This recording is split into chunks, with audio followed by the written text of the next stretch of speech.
Mereka akan memperoleh beberapa derajat ketinggian di sisi Tuhannya dan ampunan serta rezeki nikmat yang mulia. Surah Al-Anfal ayat 2-4.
Tebalkanlah takwa yang nyata dari tipisnya iman yang ada.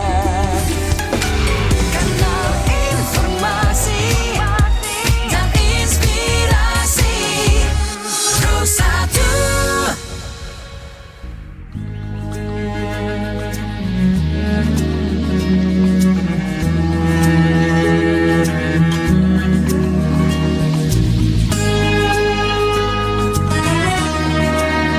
Kita ikuti kuliah subuh Pro1 RRI Banjarmasin, kanal informasi dan inspirasi.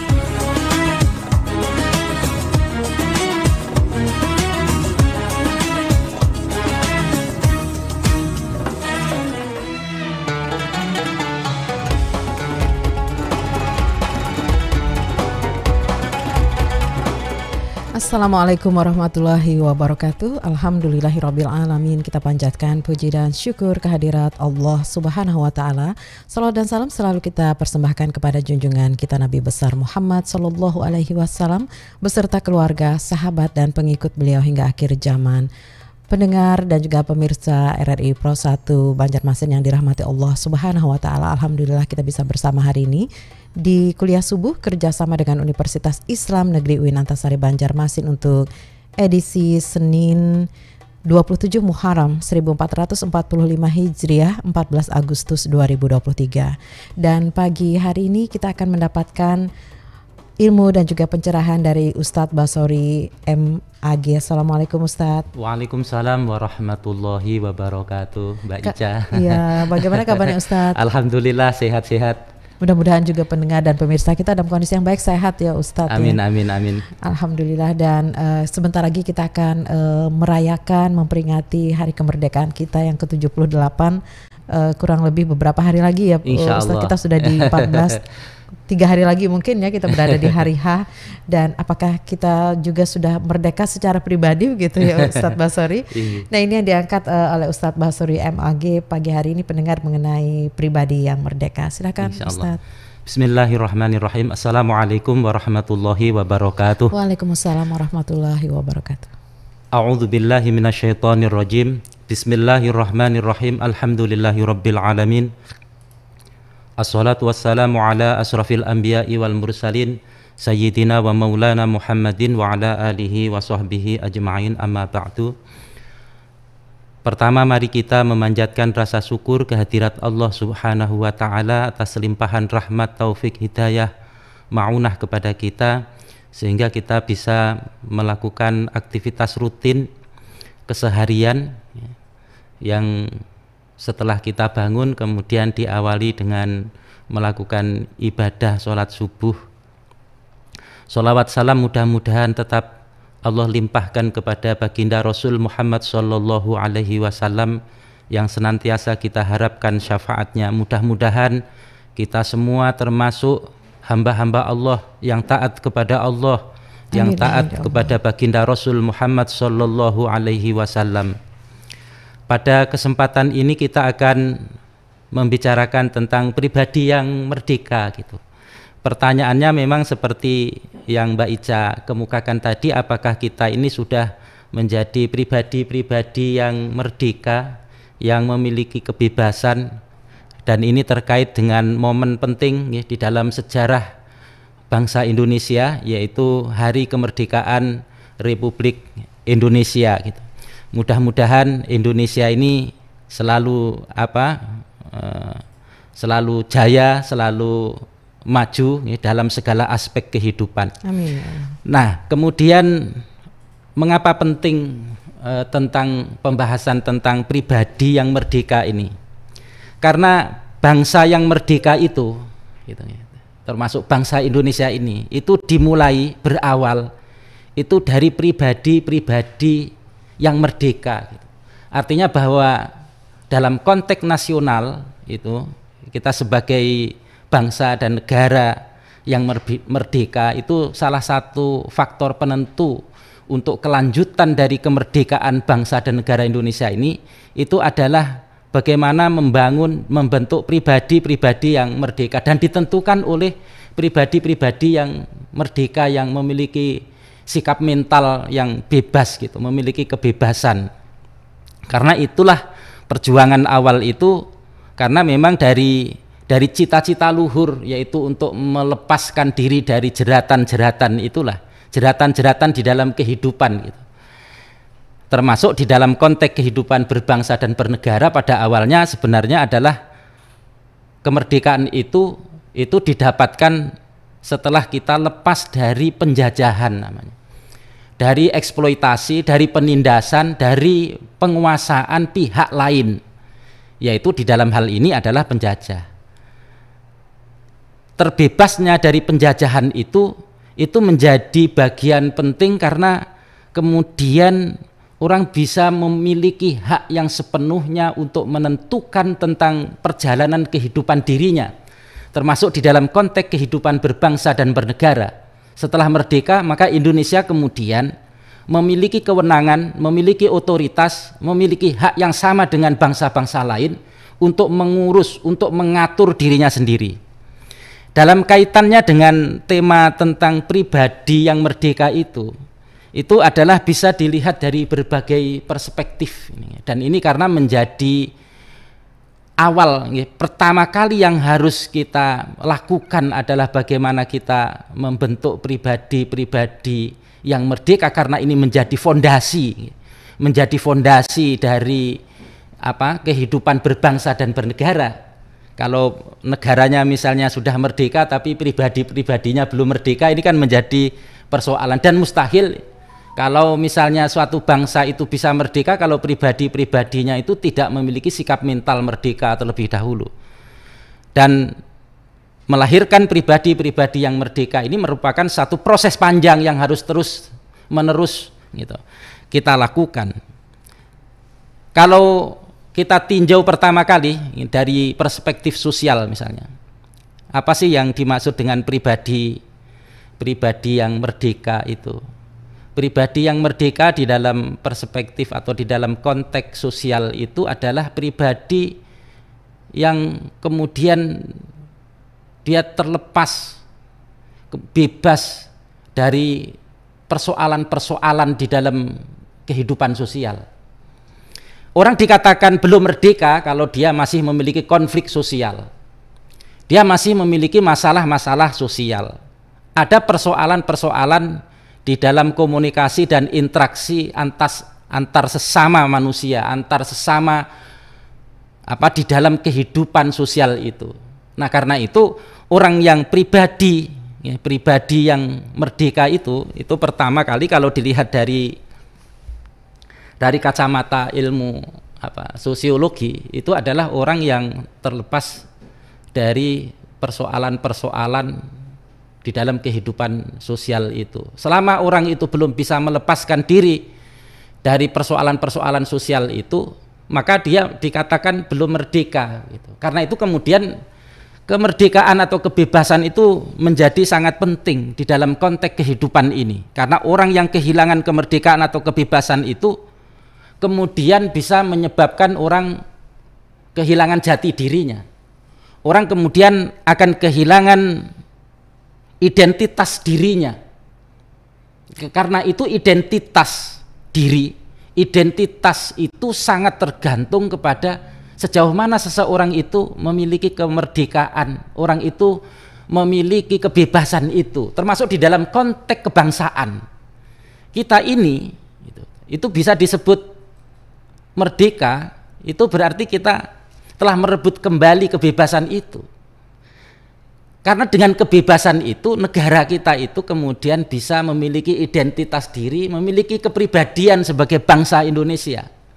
Dalam konteks sosial juga begitu, bahwa seseorang itu akan dihargai orang itu kemudian memiliki marwah, memiliki kewibawaan, orang itu kemudian memiliki jati dirinya di tengah masyarakat, diakui oleh masyarakat. Kalau di dalam konteks kehidupan sosial itu tidak ada konflik, tidak ada masalah yang kemudian menyebabkan kerenggangan hubungan antar sesama itu. Karena itu pribadi yang merdeka itu di dalam konteks sosial tentu bagaimana seseorang itu bisa menampilkan dirinya menjadi figur-figur, menjadi pribadi-pribadi yang tidak bermasalah. Yang tidak bermasalah di dalam konteks kehidupan sosial ini. Memang ini menjadi sesuatu hal yang berat, tidak mudah ya, untuk bisa menjadi orang yang kemudian baik terhadap semua orang, menyenangkan terhadap semua orang. Itu memang menjadi bagian yang tidak mudah. Tetapi bahwa menjadi pribadi yang kemudian baik di dalam konteks kehidupan sosial itu menjadi bagian penting di dalam konteks kehidupan. Karena konflik sosial itu, ketika seseorang itu terlepas dari konflik sosial, maka akan mendatangkan ketenangan di dalam hidupnya. Dan ketenangan itu adalah menjadi harapan setiap orang. Nah, karena itu menjadi pribadi-pribadi yang merdeka itu sebenarnya adalah pribadi-pribadi yang di dalam konteks kehidupan sosialnya itu tidak ada masalah. Itu pertama dari sudut pandang ilmu sosial. Dari sudut pandang psikologi, pribadi yang merdeka itu adalah ketika seseorang itu telah menjadi dirinya sendiri. Dia memiliki kepribadiannya sendiri. Dia memiliki kepribadian yang utuh. Nah, itu disebut pribadi yang merdeka. Pribadi yang telah bisa melepaskan diri dari cengkraman, dari penguasaan sesuatu, mungkin bisa dari dalam dirinya sendiri yang disebut dengan nafsu, gitu. Ego. Kemudian bisa juga melepaskan diri dari berbagai macam ikatan-ikatan yang menjerat diri kita itu, terutama yang berada di dalam lingkungan kita. Bahwa secara psikologi pribadi yang merdeka itu adalah pribadi yang telah menjadikan dirinya itu sebagai dirinya sendiri. Dia tidak berada di dalam kekuasaan orang lain. Dia tidak dikuasai oleh sesuatu yang lain. Orang yang memiliki, ini menyangkut persoalan kepribadian. Kalau di dalam konteks psikologi itu ada istilah yang disebut dengan kepribadian ganda misalnya. Istilah kepribadian ganda atau itu istilahnya orang yang tidak mengalami keterbelahan pribadi atau split personality gitu. Jadi dari istilah-istilah yang ada di dalam ilmu psikologi itu menggambarkan bahwa kemungkinan orang itu memiliki kepribadian yang ganda itu menggambarkan bahwa orang itu belum memiliki kemerdekaan terhadap dirinya sendiri. Karena dia belum bisa tampil apa adanya. Kemudian dia tidak menyadari terhadap posisi dirinya, terhadap kemampuan dirinya ini. Nah, itu adalah termasuk orang yang belum bisa menjadikan dirinya itu sebagai pribadi yang merdeka. Itu karena itu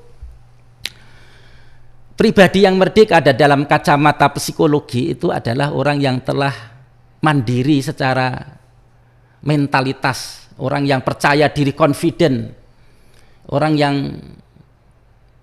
yang mentalnya itu tidak selalu terikat gitu, terikat oleh sesuatu yang lain gitu.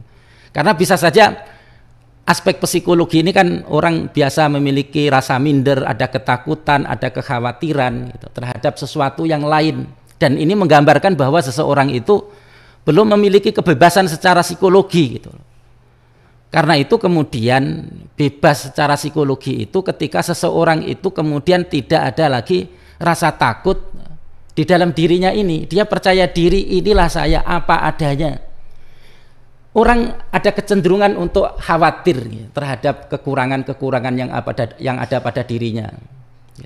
Dan orang juga ada kecenderungan untuk menampilkan kehebatan atau kebaikan-kebaikan yang ada pada dirinya. Itu manusiawi gitu. Dan itulah yang kemudian membuat orang itu terjerat gitu, terikat secara psikologi, mentalnya itu terikat. Orang yang memiliki kecenderungan misalnya untuk tampil hebat, tampil mewah di hadapan orang lain, sehingga kalau dia itu ada kekurangan sedikit pun dia akan menjadi tidak percaya diri gitu. Dan itu ada kecenderungan gitu, bahwa dia harus perfect di hadapan orang lain, dia harus tampil yang luar biasa, yang bisa berbeda dengan orang lain. Keinginan seperti itu bisa menjerat dirinya sendiri gitu loh. Karena manusia itu pada dirinya itu sebenarnya juga memiliki kelebihan, tetapi juga memiliki kekurangan gitu. Orang yang memiliki kesadaran terhadap dirinya sendiri, maka itulah orang yang telah memiliki pribadi yang merdeka itu. Jadi dia tidak istilahnya itu tidak rendah diri ketika dia berada di dalam posisi yang posisi lemah, tetapi juga tidak takabur, tidak sombong ketika dia berada di dalam posisi yang di atas itu. Nah, karena itu bahwa mindset orang itu menjadi bagian penting untuk selalu ditata, bagaimana kemudian manusia kita itu menjadi pribadi-pribadi yang memiliki kebebasan. Apalagi kalau kita lihat dari perspektif, dari sudut pandang psikologi, dari sudut pandang sufistik, dari sudut pandang tasawuf. Orang yang bebas, orang yang menjadi pribadi-pribadi yang merdeka ini sebenarnya adalah orang-orang yang bisa melepaskan dari ketergantungan terhadap orang lain, terhadap sesuatu yang lain. Naz'ul qulub anit ta'alluq bin nas gitu. Jadi kalau di dalam istilah sufistik itu. Jadi orang yang tidak terikat itu, terpengaruh atau tidak ditentukan gitu oleh orang lain. Tapi ini sikap mental. Jadi membebaskan diri dari ketergantungan terhadap orang lain. Kalau di dalam bahasa agama tentu tidak terikat terhadap makhluk Allah, di mana makhluk Allah itu memiliki kedudukan yang sama di hadapan Allah.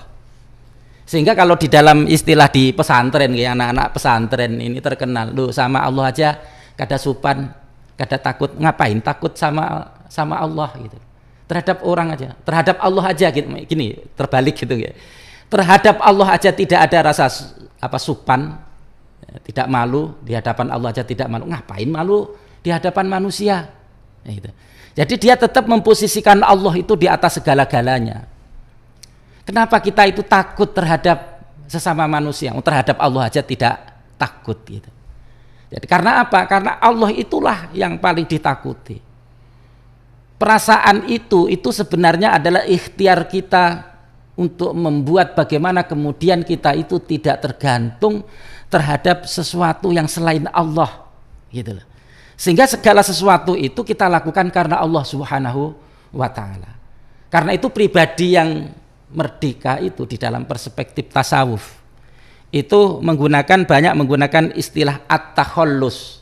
At-takhallus itu membebaskan diri ini dari ketergantungan terhadap segala sesuatu yang selain Allah Subhanahu wa taala. Jadi dia hanya bersandar, bergantung kepada Allah Subhanahu wa taala.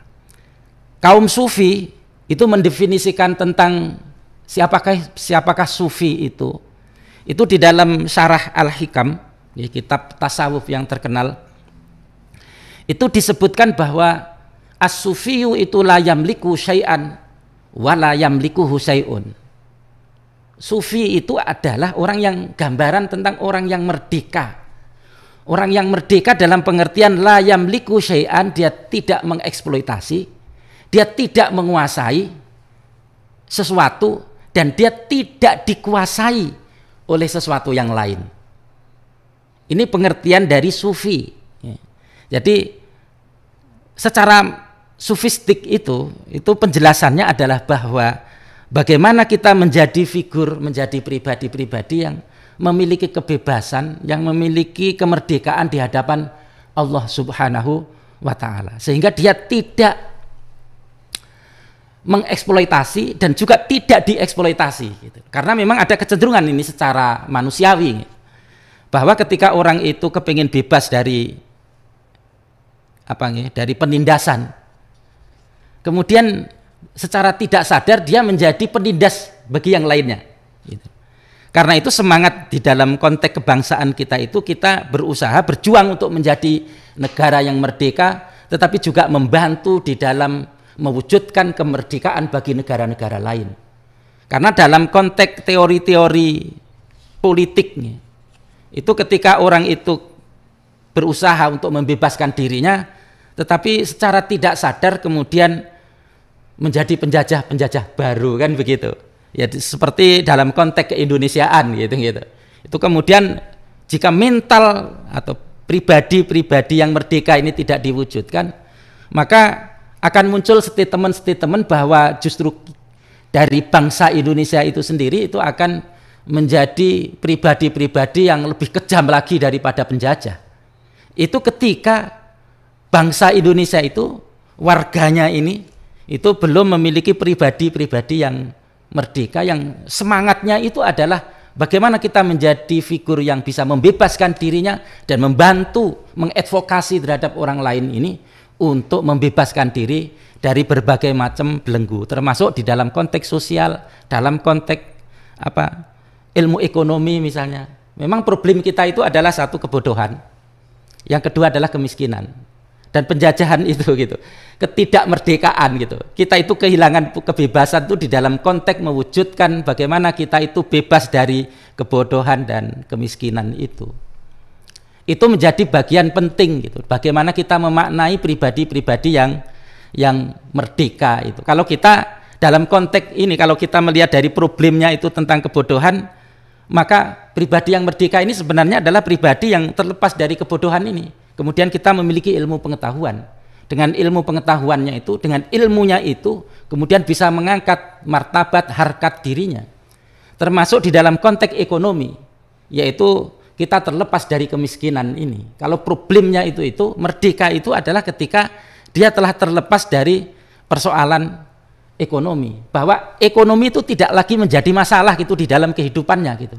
Kalau orang masih misalnya ada kesulitan-kesulitan di dalam konteks ekonomi misalnya, itu sebenarnya bisa dikatakan sebagai pribadi yang belum merdeka di dalam konteks ekonomi. Karena itu ikhtiar kita ini itu adalah bagaimana kemudian memiliki semangat yang kuat untuk bisa melepaskan diri dari berbagai macam persoalan-persoalan, termasuk di dalam konteks ini adalah kebodohan dan kemiskinan. Itu menjadi problem krusial, menjadi problem yang selalu menjadi problem di dalam kehidupan. Di dalam keluarga juga begitu kan. Perceraian itu banyak disebabkan oleh problem ekonomi itu. Karena itu kejelasan masalah ekonomi itu menjadi bagian penting. Sehingga kita menjadi tidak kehilangan itu kebebasan-kebebasan itu. Kemudian kalau di dalam konteks yang lainnya, dalam konteks dalam konteks hukum atau biasa disebut dengan konteks fikih Islam gitu. Pembahasan tentang pribadi yang merdeka itu mendapatkan porsi yang luar biasa, cukup banyak sekali. Itu di dalam konteks hukum Islam. Ya, jadi perspektifnya itu perspektif fikih gitu. pembahasan tentang pribadi yang merdeka itu di dalam awal sejarah pemikiran Islam ya, pada awal kenabian itu adalah berkaitan dengan persoalan perbudakan. Perbudakan itu terkait dengan penguasaan seseorang terhadap orang lain, yang kemudian orang lain itu menjadi budak namanya. Jadi itu dalam konteks fikih, yang disebut dengan istilah ar-riqab, yang disebut dengan istilah abd, hamba. Gitu. Jadi konteksnya perbudakan. Tapi bahwa semangatnya itu, nilai-nilai dari situ itu bisa kita tangkap bahwa Islam itu kepingin membebaskan diri dari tradisi-tradisi perbudakan itu. Dan karena perbudakan itu kemudian orang tidak memiliki kebebasan. Ada beberapa hal yang perlu diperhatikan itu di dalam konteks hukum Islam terkait dengan persoalan pribadi yang merdeka itu di dalam konteks hukum Islam. Karena ada perbedaan bahwa era perbudakan ini yang meskipun sekarang muncul dalam bentuk baru ya, itu pertama manusia itu dianggap sebagai barang sehingga bisa diperjualbelikan. Manusia itu bisa diperjualbelikan. Bagi yang mampu dia bisa membeli orang lain. Sehingga keberadaan orang itu dia telah kehilangan kebebasan karena tidak bisa menentukan nasib dirinya sendiri. Itu di dalam konteks fikih. Jadi orang itu diibaratkan seperti benda. Dia tidak memiliki, kalau orang itu kemudian tidak bisa menggunakan kebebasannya itu, maka kemudian manusia itu kan ibaratnya seperti benda itu yang bisa diperjualbelikan. Dan itu sangat mengerikan, sangat luar biasa. Cuman istilah riqab memang ada perjanjian, ada seorang yang disebut dengan majikan itu menjanjikan bahwa seseorang itu akan memiliki kemerdekaan, bisa ditebus dia. Karena itu di dalam konteks Islam pahalanya luar biasa sekali bagi orang yang bisa memerdekakan ini, orang-orang yang berada di dalam kekuasaan orang lain. Kemudian yang kedua yang menjadi satu hal sangat penting adalah bahwa segala aset produktif hasil dari seorang hamba itu akan menjadi milik daripada majikannya. Ini di dalam konteks hukum Islam. Karena itu seorang budak itu tidak memiliki otoritas. Karena apa? Seluruh hasil yang dimiliki, aset gitu, segala asetnya, kalau dia bagawi misalnya, kemudian dia mendatangkan hasil itu, hasilnya itu bukan dimiliki oleh dirinya sendiri tetapi dimiliki oleh majikannya. Karena itu kemudian itu menjadi sesuatu yang sangat luar biasa sekali karena kehilangan kebebasan. Kalau dalam konteks kita mungkin kita tidak merasakan itu karena kita tidak berada di dalam kondisi seperti itu. Tetapi ketika kita itu berada di dalam di dalam kondisi seperti itu mungkin juga akan menjadi sesuatu yang sangat memprihatinkan itu. Tapi ini kemudian ada istilahnya ini perburuhan itu. Pekerja-pekerja misalnya di dalam konteks orang yang kerja di satu perusahaan tertentu. Itu kemudian kan ketika dia bekerja menjadi aset produksinya itu menjadi hak penuh bagi pengusaha. Nah, maka kemudian kalau tidak diperhatikan, tidak hati-hati, maka dia akan bisa terjebak kepada kehilangan kebebasan itu. Karena perusahaan yang bagus akan memberikan hak kepada orang-orang yang bekerja itu selayaknya begitu. Kemudian tidak menjadikan sebagai budak kan begitu. Omnibus law. Nah, misalnya begitu. Nah, ini kan menjadi sesuatu yang luar biasa sekali. Karena itu kemudian penghapusan perbudakan itu menjadi penting. Ini di dalam konteks hukum. Kemudian yang ketiga, perbudakan itu bisa diperjualbelikan tadi, gitu. Atau bisa budaknya itu sendiri bisa menebus. Tentu menebus dibantu dengan orang lain, tentu yang bisa memberikan biaya untuk bisa menebus itu dengan harga tertentu. Kemudian tidak punya hak kepemilikan, dia tidak punya hak untuk memiliki meskipun kemudian dia itu bekerja, kemudian menghasilkan sesuatu. Tetapi ketika dia tidak memiliki dirinya sendiri aja tidak bisa memiliki, maka ini menjadi persoalan. Nah, karena itu pribadi yang merdeka itu di dalam konteks kehidupan itu menjadi perhatian yang sangat penting di dalam konteks Islam itu. Menjadi pribadi-pribadi yang merdeka itu menjadi bagian penting. Dan kita tetap harus mengawal dan menjaga bagaimana bangsa Indonesia itu kemudian tidak terjebak kepada penindasan, kepada masyarakatnya itu kemudian kehilangan hak asasinya gitu. Dan itu yang menjadi bagian penting. Bahkan di dalam konteks Islam ini, itu perbudakan itu seorang yang telah menjadi budak, misalnya perempuan, itu tanpa melalui proses pernikahan itu bisa disetubuhi, bisa melakukan hubungan suami istri antara majikan dengan budaknya.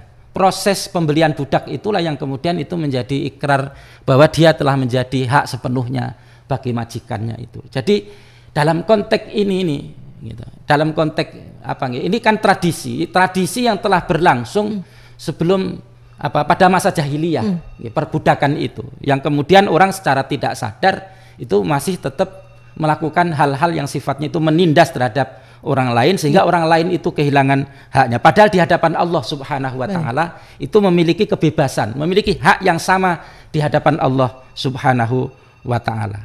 Mungkin itu untuk menjadi pengantar pada kesempatan ini. Ya, sudah banyak sekali ingin bertanya nih Ustadz yang ingin bergabung. Silahkan.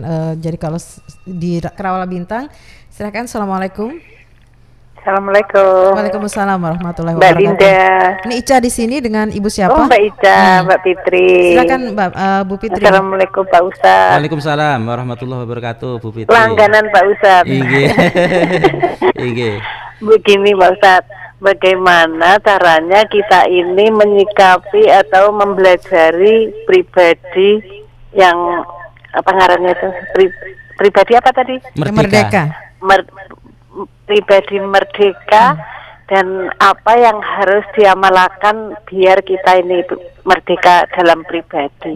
Assalamualaikum warahmatullahi wabarakatuh. Waalaikumsalam warahmatullahi wabarakatuh. Apa amalan yang bisa dilakukan begitu ya?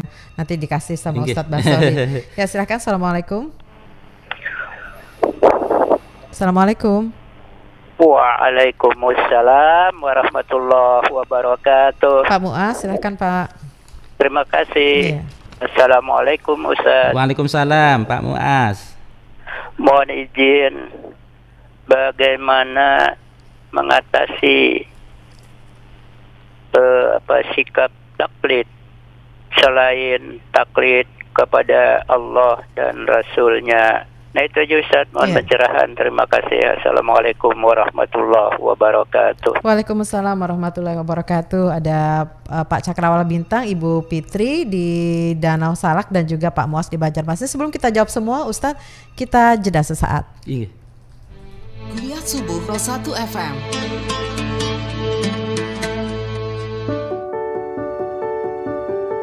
Mahkota seseorang adalah akalnya.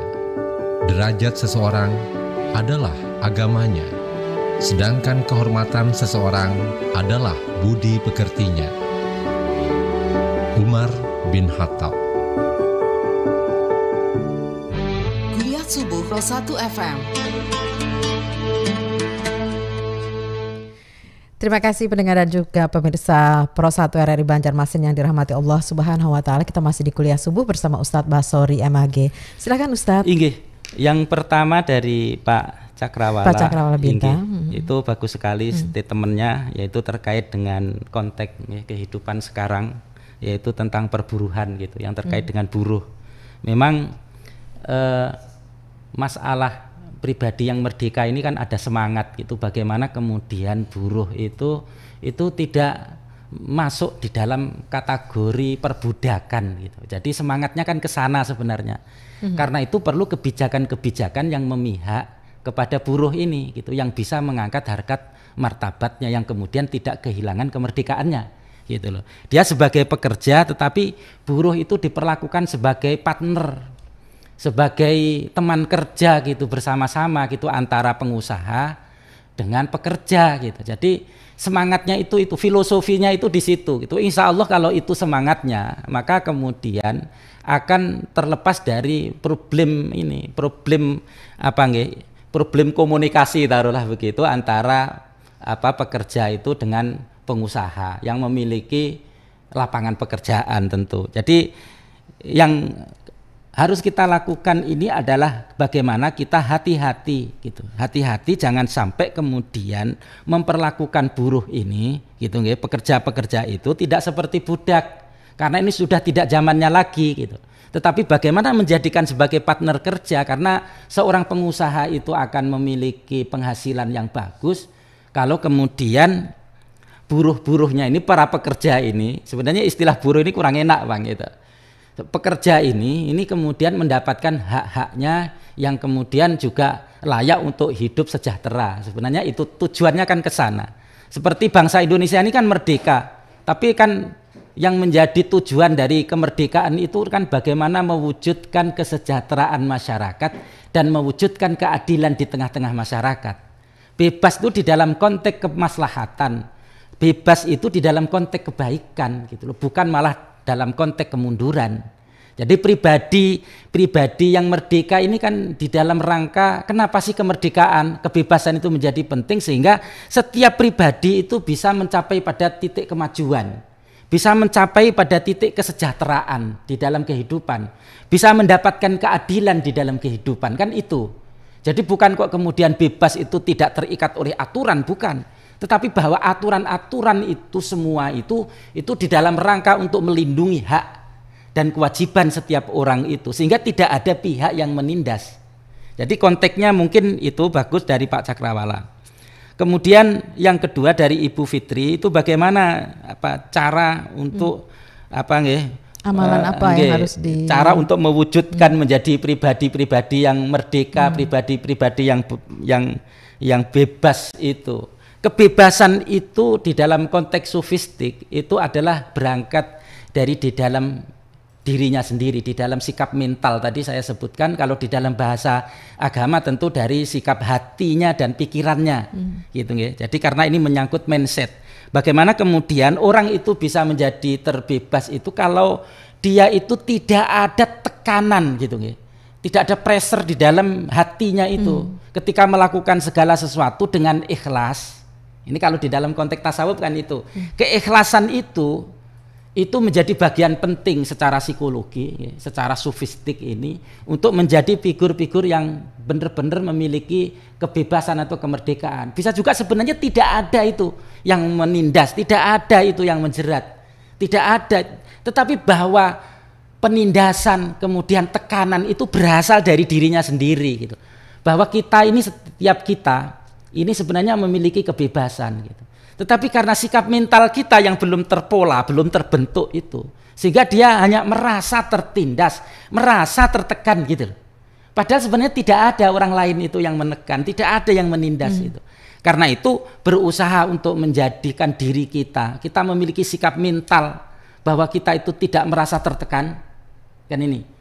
Kemudian kita tidak merasa tertindas, itu sebenarnya juga menjadi bagian penting. Istilahnya itu kita membebaskan diri kita sendirilah ya, dari persoalan-persoalan yang ada di dalam diri kita, yang disebut dengan bagaimana kita membangun mindset, cara berpikir yang baik di dalam menyikapi kehidupan. Ini tinjauan sofistik, tinjauan walaupun dalam kondisi yang sebenarnya kita memang sebenarnya tertekan gitu, bisa juga itu. Tetapi bahwa bagaimana kita kemudian menjadi pribadi-pribadi yang memiliki cara pandang ya, bisa membebaskan, bebas dulu dari persoalan-persoalan internal diri kita sendiri, yaitu bagaimana kita memiliki sikap, maka kemudian itu akan mengurangi beban di dalam kehidupan ini, karena dia tidak tertekan kan, karena dia tidak merasa tertindas. Jadi karena itu sikap mental diri kita ini perlu, dan karena itu melakukan sesuatu itu pembebasan ya, secara sofistik itu tidak lain adalah ikhlas, keikhlasan. Kalau misalnya orang perempuan melakukan tugas-tugas pribadinya di dalam rumah tangga itu jangan merasa kemudian ditindas oleh suaminya. Merasa menjadi ART begitu. Nah, gitu itu adalah tugas mulia begitu ya. Iya, ini kan ini menyangkut mindset sebenarnya gitu. Bahwa itu sebenarnya bagian dari tugas yang harus dilakukan gitu. Tapi kalau orang kemudian merasa bahwa suami telah melakukan tekanan, penindasan gitu. Maka kemudian itu terkait dengan sikap mental dia itu. Karena itu di dalam menjalani tentang kewajiban atau bagaimana mengusahakan tentang haknya itu, mendapatkan haknya itu, kalau dilakukan dengan keikhlasan, orang yang ikhlas ini orang yang telah membebaskan diri dari ikatan-ikatan itu. Gitu. Jadi ini orang yang merdeka, termasuk di dalam konteks tauhid sebenarnya. Dalam konteks tauhid itu bahwa ketika orang itu telah menuhankan sesuatu selain Allah, Ya kalau itu sebenarnya dia telah kehilangan kemerdekaannya karena dia menjadikan satu makhluk Allah yang sama posisinya dengan kita, gitu loh. Kemudian menguasai kita. Padahal yang wajib disembah itu Allah Subhanahu wa taala gitu.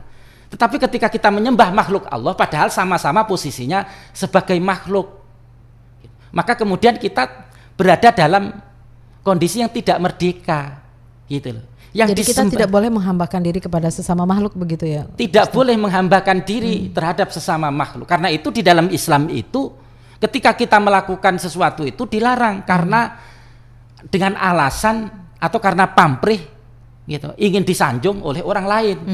Gitu, atau kepingin apa istilahnya itu karena menuhankan orang lain selain Allah Subhanahu wa taala. Nah, orang yang bisa melepaskan diri dari ikatan-ikatan teologis, keyakinan-keyakinan seperti itu tidak menuhankan makhluk Allah.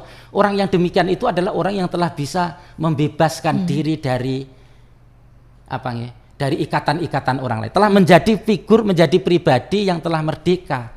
Jadi ini dalam konteks teologis ini karena itu tauhid itu sebenarnya adalah ikhtiar untuk membebaskan diri dari keyakinan-keyakinan selain Allah Subhanahu wa taala. Karena sama-sama posisinya sebagai makhluk gitu. Kalau makhluk menindas makhluk, nah ini yang tidak boleh gitu loh. Makhluk menguasai makhluk gitu. Allah yang maha kuasa. Allah yang wajib disembah. Kan begitu. Ini di dalam konteks teologis. Sebenarnya masalah pribadi yang merdeka itu luar biasa kalau dilihat dari berbagai perspektif itu, termasuk kuncinya untuk Bu Fitri itu adalah ikhlas dan mungkin ada amalan doa begitu Ustadz. Mungkin itu yang diharapkan Ibu Fitri supaya kita bisa menjadi merasa merdeka secara rasa begitu, walaupun sebenarnya kita tidak dalam kondisi yang betul-betul merdeka, masih ada tekanan-tekanan begitu. Ada amalan apa misalnya doa begitu? Kalau amalan supaya ikhlas itu ya bahwa kita itu setiap kali melakukan sesuatu itu ya diikrarkan gitu dengan banyak-banyak membaca basmalah misalnya kan, bismillah, kalau itu amalan gitu. Karena amalan bismillah itu luar biasa. Bismillah itu adalah sebuah bacaan yang mana kita baca di dalam konteks untuk menyandarkan segala sesuatu itu kepada Allah, atas nama Allah, karena Allah, lillah billah. Jadi kan kalau sudah karena itu tidak ada yang lainnya gitu. Apapun yang kita lakukan, sholat juga harus karena Allah. Bismillah. Ya kalau banyak-banyak membaca bismillah. Jadi banyak melafalkan bismillah. Bismillah itu kalau sudah disandarkan kepada Allah, maka kemudian insya Allah akan membebaskan seseorang itu dari ikatan-ikatan, jeratan-jeratan, kalau bahasa agamanya dari gangguan-gangguan makhluk Allah Subhanahu wa taala. Karena sudah dilindungi oleh Allah. Ketika disandarkan kepada Allah, maka Allah akan memberikan perlindungan itu. Karena itu penting melakukan segala sesuatu itu disertai dengan bacaan basmalah sebagai ikhtiar untuk membebaskan diri kita. Harus itu diawali dengan bismillah. Dengan bismillah itu. Kira-kira begitu. Kalau Pak Muas, Ustadz? Pak Muas, ya bagus sekali nih tadi bagaimana kita menyikapi terhadap taklid itu. Jadi ketika bahwa ada keharusan mau tidak mau seseorang itu harus taklid, misalnya kan bisa juga ini menjadi satu hal yang harus gitu bahwa karena problemnya adalah bahwa bagaimana kita menyikapi taklid itu adalah mengikuti orang lain tanpa mengetahui dalil. Nah gitu kan. Mengapa orang itu mengikuti orang lain sementara kita tidak tahu dalil? Karena tidak mempunyai dalil. Tidak bisa mencari sendiri argumennya itu, dalilnya. Kalau misalnya melakukan ini apa dalilnya? Kita sendiri tidak ada ilmu untuk itu. Karena itu kemudian keberagamaan seseorang itu didasarkan kepada taklid. Kalau nggak bisa mencari sendiri, ya ikutlah kepada orang yang bisa mencari dalilnya, kepada ulama-ulama kita, kepada ulama-ulama, kepada Ustadz Basori. Jadi problemnya adalah kalau kepingin membebaskan diri dari taklid, berarti harus menguasai ilmu pengetahuan, harus punya literasi gitu. Jadi literasi tentang keagamaan, literasi Quran, literasi sunnah begitu. Jadi jangan asal begitu ya. Iya, jadi harus menguasai itu karena sumber ajaran agama itu bersumber kepada Al-Quran dan As-Sunnah. Jadi harus menguasai, memiliki kemampuan untuk menguasai terhadap ilmu-ilmu agama sehingga ketika dia melakukan sesuatu itu kemudian tahu dalilnya, kalau ini dalilnya ini gitu. Jadi problemnya itu, dan orang yang sudah mengetahui dalilnya itu orang yang sudah bebas, orang yang merdeka dia, karena tahu setiap apa yang dilakukan bisa dipertanggungjawabkan. Mungkin itu Mbak Ica. Baik, silakan berikutnya. Assalamualaikum. Waalaikumsalam warahmatullahi wabarakatuh. Bang Sadam bisa singkat ya Bang ya. Waalaikumsalam warahmatullahi wabarakatuh. Singkat ini ya. Iya. Bagaimana membebaskan pola pikir. Sedangkan statement Indonesia dalam preambul penjajahan itu harus dihapuskan. Penjajahan di atas dunia harus dihapuskan. Nah, kemudian hambatan pola pikir dengan adanya Omnibus Law. Apakah ini merupakan suatu penjajahan? Mohon pencerahan. Terima kasih. Assalamualaikum warahmatullahi wabarakatuh. Waalaikumsalam warahmatullahi wabarakatuh. Ini sangat berkaitan dengan kenegaraan kita. Iya. Baik, ada yang bergabung lewat WhatsApp Pro 1, Ustadz dari Assalamualaikum warahmatullahi wabarakatuh. Waalaikumsalam warahmatullahi wabarakatuh. Saya Ibu Norlaili di Rantau ingin bertanya kepada narasumber. Ada 2 pertanyaan Ustadz. Mohon Ustadz sebutkan contoh nama orang yang termasuk pribadi yang merdeka dari segi sosial. Ini nama orang siapa ya? Waduh. Terus yang kedua, bagaimana cara berjuang bagi orang yang selalu diremehkan orang lain? Terima kasih. Wassalamualaikum warahmatullahi wabarakatuh. Waalaikumsalam warahmatullahi wabarakatuh. Terima kasih Ibu Hajah Norlaili. Dan berikutnya silakan. Assalamualaikum. Mudah-mudahan sempat waktunya ya. Assalamualaikum. Baik, kita langsung saja Ustadz untuk Bang Sadam dan juga Ibu Norlaili. Yang tadi membebaskan apa? Pola pikir kita begitu yang ada dalam konteks dari pembukaan Undang-Undang Dasar 1945.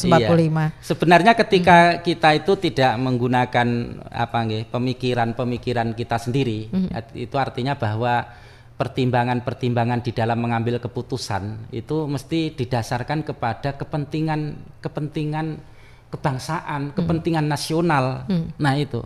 Jadi itu yang disebut dengan pola pikir. Kalau di dalam konteks nasional loh ini ya. Jadi pola pikir yang dipakai adalah berkaitan dengan kedaulatan bangsa, berkaitan dengan kepentingan bangsa. Apakah kebijakan-kebijakan itu kemudian memihak terhadap itu, atau mungkin ada kepentingan-kepentingan yang dipaksakan gitu loh. Ada pihak-pihak lain yang kemudian berusaha untuk berusaha supaya kepentingan-kepentingan pribadinya itu kemudian bisa lolos menjadi kebijakan-kebijakan nasional misalnya.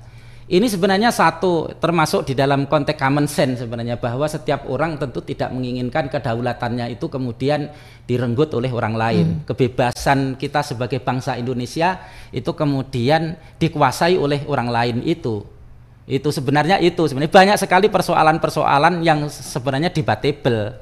Seperti misalnya kalau orang berkuasa 5 tahun ya buatlah kebijakan-kebijakan yang 5 tahun aja, jangan kemudian mengambil waktu misalnya sampai membuat kebijakan lebih untuk dari 5 tahun gitu loh ya, kalau itu yang akan diwariskan ke dinastinya gitu loh. Ini kan sebenarnya kan common sense ya. Jadi setiap orang tentu tidak ingin itu gitu loh. Kalau misalnya kekayaan anak cucunya kemudian sudah diambil terlebih dahulu, nah kan gitu. Jadi sebenarnya itulah yang memihak. Tetapi itulah yang terjadi begitu. Kami tidak berhak untuk mengomentari lebih jauh tentang itu. Tetapi bahwa bagaimana kemudian kita memiliki pola pikir itu tentu sesuai dengan kepentingan orang banyak. Itu pola pikir yang diharapkan kan begitu. Pola pikir yang tentu berusaha untuk membebaskan orang lain itu supaya tidak menjadi terjebak kepada penindasan, kemudian mengalami kesulitan-kesulitan di dalam mengatur harusnya kita menganut secara sufistik itu ya Ustadz ya. Bagus sekali untuk kita tidak membuat kita ketergantungan kepada orang lain, tidak terikat, dan orang lain juga seperti itu, tidak membuat mereka ketergantungan dan kita dan menindas begitu ya. Menindas dan itu mindset kita juga harus ada, terutama bagi pihak-pihak yang memiliki kewenangan, yang memiliki otoritas untuk mengambil kebijakan-kebijakan. Tentu bagaimana kebijakan-kebijakan itu yang juga membebaskan. Disebut membebaskan itu kalau kemudian warga negara Indonesia ini, umat ini kalau pribadi kemudian mendapatkan keuntungan gitu loh, mendapatkan kemanfaatan. Jadi itu yang disebut pembebasan. Pembebasan itu kalau kemudian berhasil untuk mengangkat harkat dan martabatnya, bisa semakin mensejahterakan. Nah itu yang sebenarnya harusnya begitu. Jadi ada istilah tafsir pembebasan. Tafsir pembebasan itu apa sih? Tafsir itu adalah berupa pemahaman atau sesuatu yang bersifat konseptual dia. Tetapi bagaimana pemahaman atau sesuatu yang bersifat konseptual itu kemudian bisa membuat maju, kehidupan itu lebih maju. Kalau pemikiran-pemikiran itu membuat orang itu lebih maju, maka itu disebut pemikiran pembebasan. membebaskan itu bisa membawa kepada kemajuan, bukan malah kemunduran. Tafsir pembebasan itu dari mana, Ustaz? Kata itu tafsir itu istilah-istilah yang biasa terkenal di dalam istilah-istilah kajian-kajian hermeneutik. Misalnya kan ada istilah-istilah tafsir pembebasan gitu, banyak sekali tokoh-tokohnya.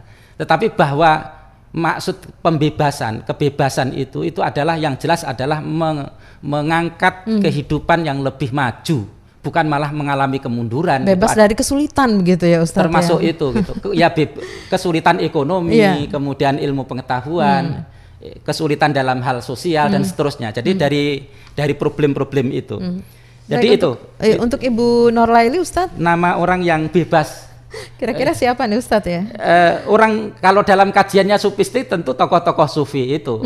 Tokoh-tokoh sufi itu yang bisa menampilkan dirinya menjadi figur-figur yang tidak terikat oleh sesuatu yang selain Allah tadi. Kan dari banyak, segi sosial. Dari segi sosial tentu. Tokoh-tokoh sufi itu banyak kok yang menampilkan misalnya kan orang sufi itu tidak sopan kalau misalnya berbaju yang biasa saja gitu. Bahkan bisa juga direndahkan oleh orang lain gitu.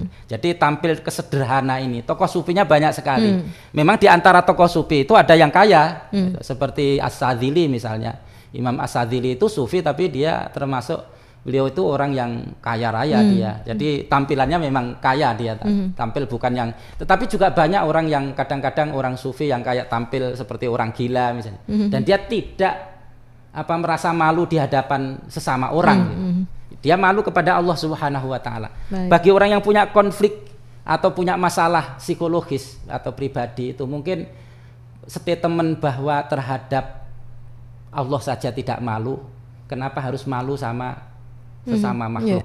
Ini statement ini ulun dapatkan dari guru ulun ya. Jadi itu mengajarkan kita bagaimana kita itu supaya tidak terikat oleh orang lain sebenarnya.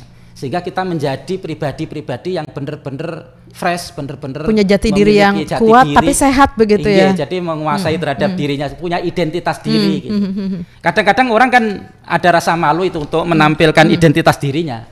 Sehingga problem itu justru muncul dari situ gitu loh, ketika kita tidak bisa menampilkan dirinya apa adanya itu. Mungkin itu. Yang kedua, Ustadz, bagaimana cara berjuang bagi orang yang selalu diremehkan orang lain? Yang pertanyaan kedua dari Ibu Norlaili. Berjuang supaya tidak diremehkan orang lain. Itu kan sebenarnya kan mindset itu. Mindset bahwa ketika dirinya itu merasa diremehkan gitu ya. Merasa bahwa harga diri itu bagian yang penting gitu. Merasa bahwa pernyataan orang lain itu kemudian menjatuhkan harga dirinya, itu kan karena itu kemudian orang itu tersinggung. Jadi kita tidak usah berpikir seperti itu ya, tidak sampai sejauh itu gitu loh. Biasa aja di dalam kehidupan itu, artinya kalau ada bahwa di dalam hidup itu tidak semua orang itu baik. Atau kita merasa bahwa the power of tidak penting begitu. Kita merasa bahwa diri kita tidak penting aja begitu ya. Jadi kita tidak merasa tersinggung, tidak teremehkan kalau kita itu merasa sebenarnya seperti itu. Terkait dengan penilaian, penilaian orang lain itu. Bahwa kita itu yang mengutamakan bahwa penilaian itu ditentukan oleh Allah Subhanahu wa taala, bukan berdasarkan dari penilaian manusia, orang lain yang sifatnya subjektif gitu. Dia kan nggak tahu menahu itu tentang keikhlasan apa yang ada di dalam hati kita ketika kita melakukan sesuatu misalnya, tapi kita dicemooh oleh orang lain. Jadi ini menyangkut mindset sebenarnya gitu loh. Makanya kemudian jangan terlalu baper kan begitu.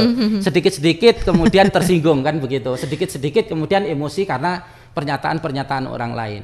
Karena itu semuanya harus dikembalikan bahwa yang menentukan, yang menilai terhadap dirinya sendiri itu adalah Allah Subhanahu wa taala, dan dia berusaha untuk ikhlas dan berusaha untuk melakukan kebajikan-kebajikan yang didasari dengan keikhlasan itu. Jangan tergantung dengan validasi orang lain begitu. Jangan tergantung kepada validasi orang lain. Kalau misalnya dipaksakan itu ya kita presentasikan, kita jelaskan. Gitu, kita beritahukan bahwa ini loh yang sebenarnya begitu. Kalau misalnya itu kita dipaksa, dituntut untuk menjelaskan hal itu gitu. Baik, Ustaz. Tapi semuanya itu kembali kepada Allah Subhanahu wa taala. Masya Allah, menarik sekali nih Ustaz ya. Sebenarnya tidak cukup waktu, tapi waktu kita sudah habis juga. Apa yang bisa disimpulkan Ustaz Basori? Yang pertama, bahwa bangsa yang merdeka itu berawal dari pribadi-pribadi yang merdeka. Karena itu kemerdekaan itu perlu diwujudkan, terutama di dalam konteks pribadi-pribadi yang bebas, memiliki kebebasan. Orang yang bebas adalah orang yang merasa tidak ada masalah di dalam dirinya sendiri. Setiap orang harus berusaha untuk membebaskan diri dari berbagai problem, dari berbagai masalah-masalah di dalam kehidupan. Dan insya Allah dengan itu dia akan menjadi pribadi-pribadi yang merdeka. Selamat Dirgahayu Republik Indonesia, mudah-mudahan Indonesia semakin jaya. Amin ya rabbal alamin. Salah khilaf mohon maaf, billahi taufik wal hidayah war ridho wal inayah. Wassalamualaikum warahmatullahi wabarakatuh. Waalaikumsalam warahmatullahi wabarakatuh. Masya Allah, tabarakallah. Ustadz Basori MAG sudah membagi ilmunya pagi hari ini, memberikan pencerahan kepada kita semua bagaimana kita bisa menjadi pribadi yang merdeka. Terima kasih Ustadz, terima kasih pendengar dan juga pemirsa Pro 1 RRI Banjarmasin sudah bersama kami di Kuliah Subuh untuk edisi hari ini Senin 27 Muharram 1445 Hijriah 14 Agustus 2023. Wassalamualaikum warahmatullahi wabarakatuh.